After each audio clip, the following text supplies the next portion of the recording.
Hello students, welcome to the PND coaching classes learn easily and smartly. तो आज हम देखने वाले एक क्वेश्चन जिसमें बोला गया है why are certain compounds called hydrocarbons. जो कुछ फिक्स कंपाउंड्स होते हैं हम उनको बोलते हैं हाइड्रोकार्बन। तो ऐसे क्यों बोलते हैं, उनका जनरल फॉर्मूला हमको लिख के दिखाना है for the homologous series of alkanes, alkenes and alkynes. तो एल्केन, एल्कीन एंड एल्काइन के लिए हमको उनके जो होमोलोगस जनरल फॉर्मूले होते हैं वो हमको लिख के दिखाने हैं। इसके अलावा हमको ड्रॉ करके दिखाना है structure of the first member of each series, यानी कि हर एक सीरीज का, चाहे वो एल्केन सीरीज की बात कर रहे हैं या एल्कीन या एल्काइन, इन सभी के जो पहले मेंबर होते हैं, फर्स्ट मेंबर होते हैं, उनका हमको स्ट्रक्चर बना के दिखाना है। उसके अलावा बोला गया है कि write the name of the reaction that convert alkenes into alkanes. तो हमको उस रिएक्शन का नाम बताना है जिससे हम एल्कीन से एल्केन में कन्वर्ट कर सकते हैं या उसको बना सकते हैं। ओके स्टूडेंट्स, इसके अलावा और एक क्वेश्चन बोला गया है कि हमको लिखना है chemical equation to show the necessary conditions for the reaction to occur. तो ये जो रिएक्शन हो रही है जिससे कि हम एल्कीन से एल्केन में जा रहे हैं, तो उसके लिए जो नेसेसरी कंडीशंस हैं वो भी हमको बताना है। ओके स्टूडेंट्स, इसका मतलब एक क्वेश्चन में बहुत सारे क्वेश्चन है, चलिए वन बाय वन देखते हैं।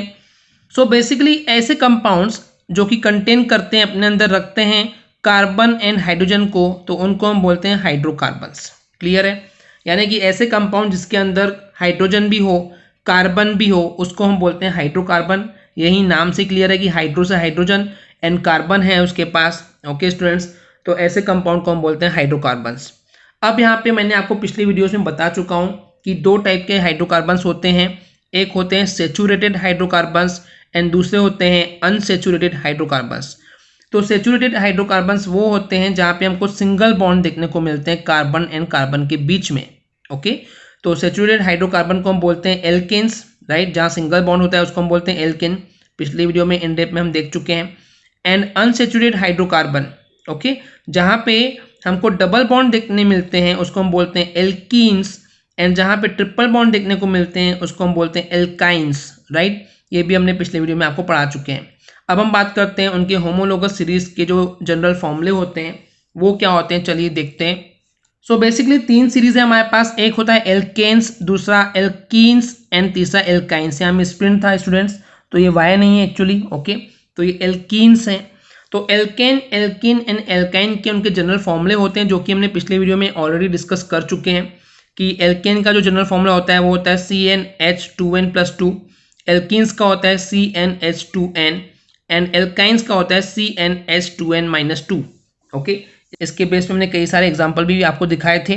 सो बेसिकली क्या होता है, इन जनरल फॉर्मूले का मतलब ये है कि आप यहाँ पे सिंपली n कोई भी डिसाइड कीजिए एक नंबर, उसके बेस पे आप बहुत सारे कंपाउंड्स यहाँ पे बना सकते हैं।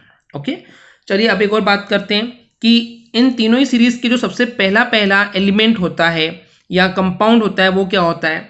अब सीधी सी बात है, एल्केन है तो सिंगल बॉन्ड रिप्रेजेंट करने की जरूरत नहीं होती है, तो एक कार्बन चल जाएगा। तो सबसे पहला जो मेंबर होता है एल्केन का वो होता है मीथेन, क्योंकि एक कार्बन से काम हो जा रहा है, तो CH4 फॉर्मूला होता है मीथेन का। लेकिन अगर मैं बात कर रहा हूँ एल्कीन की, जहाँ पे हमको डबल बॉन्ड चाहिए होता है कार्बन एंड कार्बन के बीच में, जैसे कि मैंने अभी आपको डेफिनेशन में बताया। तो एल्कीन कब होती है, जब कार्बन एंड कार्बन के बीच में डबल बॉन्ड होना चाहिए। तो कम से कम डबल कार्बन यानी कि दो कार्बन तो लगेंगी, तभी हम उनके बीच में डबल बॉन्ड शो कर पाएंगे। तो जो सबसे पहला एलिमेंट होता है या मेंबर होता है इस एल्कीन सीरीज का वो होता है ethene. Okay, next is alkyne की बात करते हैं। तो यहाँ पे भी एल्काइन की डेफिनेशन के अकॉर्डिंग क्या होता है, कार्बन एंड कार्बन के बीच में ट्रिपल बॉन्ड होना चाहिए, यानी कि कम से कम दो कार्बन तो लगेंगे तभी उनके बीच में तीन बॉन्ड हम दिखा पाएंगे। तो यहाँ पे जो सबसे पहला मेंबर होता है एल्काइन सीरीज का वो होता है इथाइन, जो कि दो कार्बन है। ओके, इतना क्लियर है।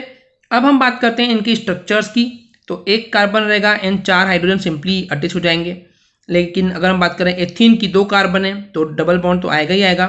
अब इस कार्बन की वैलेंसी 4 होती है, 2 ऑलरेडी यहाँ आ चुकी है, तो दो हाइड्रोजन यहाँ पे अटैच होकर के C2H4 बना लेंगे, दैट इज एथीन। अगर हम एथाइन के फॉर्मूले की या स्ट्रक्चर की बात करते हैं तो यहाँ पे कार्बन एंड कार्बन के बीच में ट्रिपल बॉन्ड होगा एंड कार्बन की वैलेंसी होती है 4, तो 3 बॉन्ड यहाँ पे ऑलरेडी बन चुके हैं। एक हाइड्रोजन से सिंगल बॉन्ड से यहाँ अटैच हो जाएगा एंड इधर भी एक हाइड्रोजन अटैच हो जाएगा।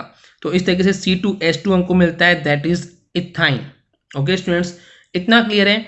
इसके बाद क्वेश्चन में ये बोला गया है कि हम किस तरीके से एक एल्कीन को एल्केन में कन्वर्ट कर सकते हैं, उस प्रोसेस का नाम बताना है।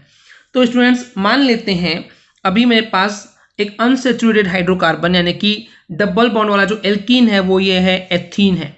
एंड अगर मेरे को 2 कार्बन के साथ एक एल्केन चाहिए तो हो जाएगा इथेन, जैसे कि आपको दिख रहा है C2 है एंड H यहाँ पे 6 हो जाएंगे। तो आप सोचिए स्टूडेंट, जब हमको एथीन से इथेन चाहिए, एल्कीन से एल्केन चाहिए, तो आपको क्या करने की जरूरत पड़ रही है? सबसे पहली जरूरत पड़ रही है कि यहाँ से ये बॉन्ड टूटना चाहिए। तो ये बॉन्ड टूट गया। जैसे ही बॉन्ड टूटा तो यहाँ पे मान लेते सिंगल बॉन्ड हो गया, तो कार्बन के पास 1 2 3 बॉन्ड हो जाएंगे, यानी कि एक बॉन्ड, एक वैलेंसी जो है कार्बन की छूट रही है, तो हमको एक एक्स्ट्रा जो है हाइड्रोजन डालने की जरूरत है।